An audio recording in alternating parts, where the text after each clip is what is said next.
What's going on, ladies and gentlemen? Welcome to the Cash Money Podcast with Coleman Thomason, where we cover all things DFS. And in today's episode, my very first ever NBA video, we're going to be covering the March 10th 2-game NBA slate. I'm so excited to have the NBA back. It's been a nice break to take a week off. As someone who's played every day since the start of the year, it was refreshing. But now I am more ready than ever to win big in the second half of this NBA season.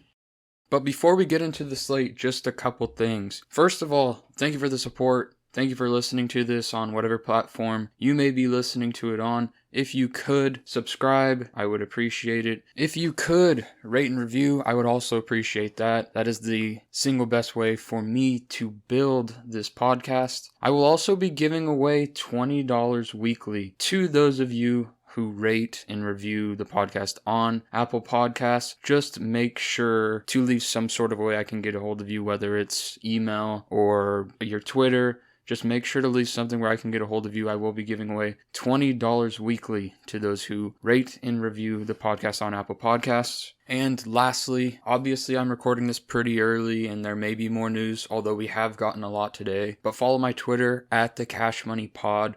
I will be updating things all the way until the slate locks. I plan on giving a couple core plays, just a little advice on there. So feel free to follow my Twitter if you want more information regarding just the daily NBA slate, because that is the best way to keep up with news. And on that note, let's get into it. Let's win some money. 2-game slate. They're not my favorite, but that's not going to hold us back from taking down a GPP tonight. Let's get it. Okay, so I'm just going to say it now. This slate is nasty, dirty, boo-boo. It's bad. It's all around. It's a bad 2-game slate, but that doesn't mean we still can't profit at the end of the day. So starting off the first game of the night, it's the Wizards at the Grizzlies. The Grizzlies are a 2.5 point favorite with an over-under of 238. It is a high game total.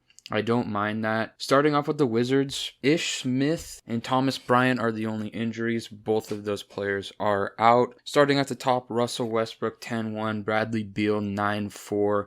You really can't go wrong with either of these guys. Russell Westbrook obviously going to do more of the peripherals, but I don't mind either of them. I might actually prefer Bradley Beal, just because of the shooting guard positionality with a $700 difference in a matchup where these two teams are going to score. He didn't play particularly well 2 games ago against Memphis. I like both of them. You can go to either one of them. You're probably going to go to one of them on this slate. I think I prefer Beal. Moving down to the rest of Washington, there's not a lot I like, but we have to play these guys given that it's just a 2-game slate. Rui Hachimura at 5'3". You can go there. I don't love it. Davis Bertans at 4-4. If he comes out and he's hitting a lot of threes, he's a guy who can get you 25 to 30. Raul Neto, I will not play with Russell Westbrook in the lineup. And going down to the rest of the Wizards, you've got the bigs. Robin Lopez, Mo Wagner. You can go to Robin Lopez. The minutes are probably the most secure for him out of the bigs. He's a guy who, if he plays 20 to 25 minutes, he can probably get you 25 fantasy points at 3-4. That is the value we're looking to on this slate. Mo Wagner typically starts. I don't feel confident in it. Grayson Matthews, same thing.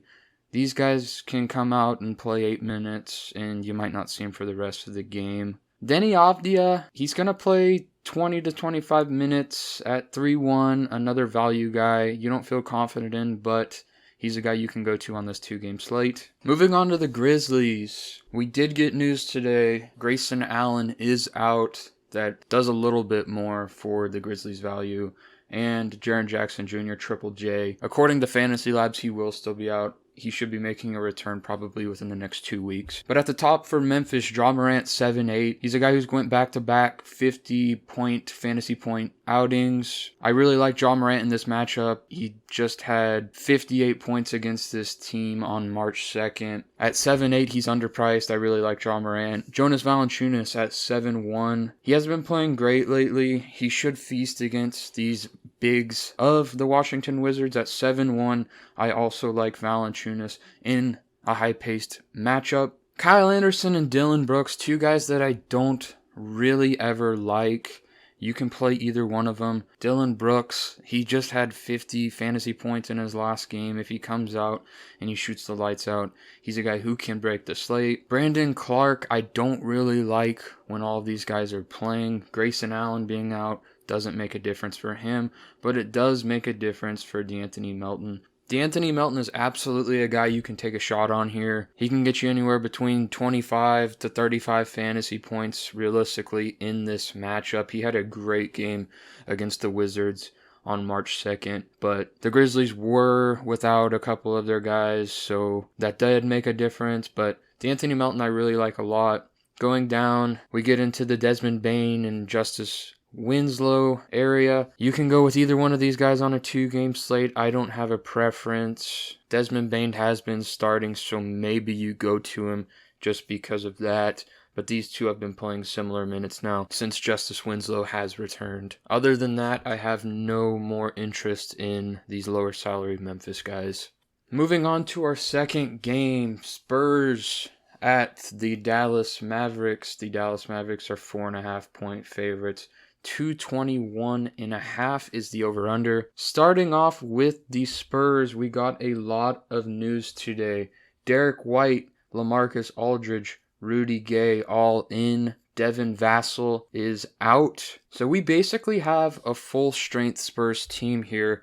This is the first time we've seen this in quite some time. They went through the COVID protocols. They had games canceled. This is a full-strength Spurs team. Starting at the top, Demar Derozan, 8K. I think he's priced about right. He's going to have all the usage in the world on this team. Maybe a little downgrade now that everyone's back. But DeMar DeRozan, you can absolutely go there on this 2-game slate. DeJounte Murray, same thing, 7,500. That's the right price for him. I prefer DeJounte Murray over DeMar DeRozan just because of the $500 discount. Jakob Poeltl, I won't go there with LaMarcus Aldridge and Kelden Johnson both playing. 6K is overpriced in my opinion. LaMarcus Aldridge himself, I will try to stay away too. He hasn't been playing the minutes, and I know they went through the whole COVID thing, and you never know what Greg Popovich is going to do in terms of minutes. I don't like LaMarcus Aldridge. But one guy who I do like, I think he's the best value on the slate, Kelden Johnson at 5'1". He's been a $6,400 player for most of this season. If the minutes are there, which I think they should be, he's had a week to condition. Kelden Johnson, I think, is the best play on the slate in terms of point per dollar value. He's someone who I'm going to have in my lineup. Derek White and Lonnie Walker, I would prefer Derek White. I think there's more upside in terms of scoring, and I think he's just more featured in this offense. Besides that, on this Spurs team, Rudy Gay, you can go there. He's going to get his minutes at 4.7. I think he's priced appropriately. He's probably going to get 20 to 25 fantasy points. And I don't like anything else on the Spurs. Patty Mills is overpriced. Trey Lyles might not be in the rotation. So that covers the Spurs. Moving on to the Mavericks. No injuries for the Mavericks. They are healthy. Starting out at the top, Luka Doncic, 10.7. I think that's underpriced. I think he should be 11.1 or 11.2 on the slate. I'm going to be playing Luka Doncic. Raw points matter on a 2-game slate. I don't know how you get away from him. Kristaps Porzingis at 8.6 is overpriced. You can absolutely go there. On a 2-game slate, I'm going to try not to, because he realistically, with everyone playing with Luka Doncic in the lineup, he is about a $78,000 to $8,000 player.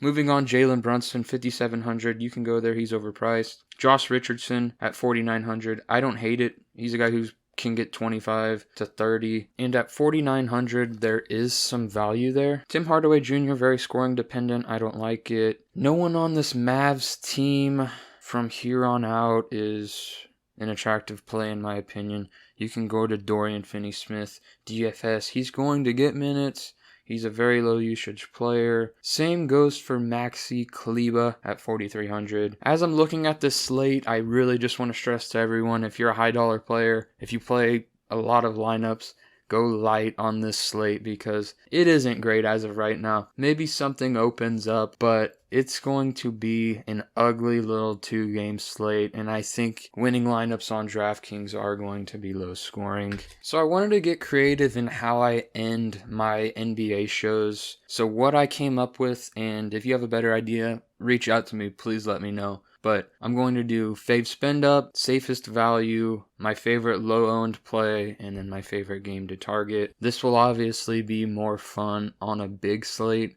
but starting off with my favorite spend up, if you listen to this, you already know it's Luka Doncic. I think he gets 60 to 70 fantasy points in this matchup, and on a 2-game slate where there aren't a lot of spend up options, you can't fade that. Safest value, I'm going to go, if you call this value, I call it value.